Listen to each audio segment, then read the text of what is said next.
Πέτρος. Κώστα, εσύ? Όχι, δεν είναι ο Κώστας. Ποιος είναι? Ο πατέρας. Ο πατέρας. Ο Κώστας που είναι? Ποιος Κώστας παιδί? Ο γιος σας? Ο γιος μου δεν ήρθε. Πού είναι? Ο γιος μου είναι στρατιώτης. Δεν πήρε άδεια τώρα που μου έλεγε, γιατί είχα γράμμα μου. Όχι, δεν πήρε. Πότε θα έρθει κάτω? Δεν ξέρω. Εμένα με ξέρετε? Όχι. Τώρα θα με μάθετε. Ξέρετε τι έχει δημιουργηθεί με τον Κώστα?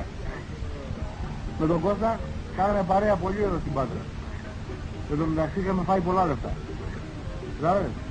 Είχαμε φάει στα κορίτσια. Τώρα που μου στέλνει γράμμα, του λέω ρε Κώστα, έφυγε η Άννα. Τώρα τι θα γίνει, του λέω Κώστα, την περνάμε εμείς. Α, μου λέει μη συναχωριέσαι, μου λέει πέρασε από τη μάνα μου γιατί καμιέται. Σούπε, έτσι. Ναι, Και ξέρεις τι γίνεται? πήρα διαμάντο, ναι. Και εσύ, Ναι, να περάσω τώρα από εκεί τι λες?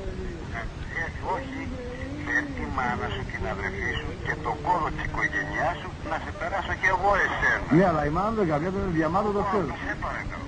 Αν καμιέται ή δεν καμιέται, Ναι. ξέρω εγώ.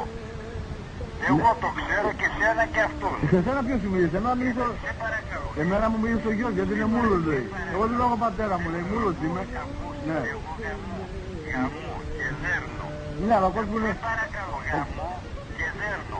Και σένα, όταν θέλεις, έλα να σε γαμίσω και να σε δείρω.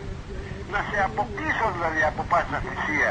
Και σένα και τη μάνα σου και τον πατέρα Στολάκη και την οικογένειά σου όλοι. Τώρα εγώ...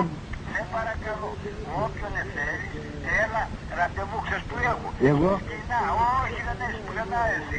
Εσύ είσαι ότι γαμιέσαι. Άμα δεν γαμιώσαι. Εγώ δεν παρακαλώ να καθίσω, γαμάνω το ζόρι. Εγώ γαμάνω το ζόρι. Γαμιέσαι με το ζόρι. Ναι. Γαμιέσαι δηλαδή αλλά θες να γαμίσεις και με το ζόρι. Εγώ γαμώ και δέρνω. Λοιπόν, Άμα είσαι ικανός, έλα να ματαμώσεις να δεις. βλέπεις ότι εσύ δεν γαμάς και κάνεις τη φυλάση διαμάντων για να την γαμίσω. Γι' αυτό σε πήρα τηλέφωνο, εγώ είμαι μάγκα.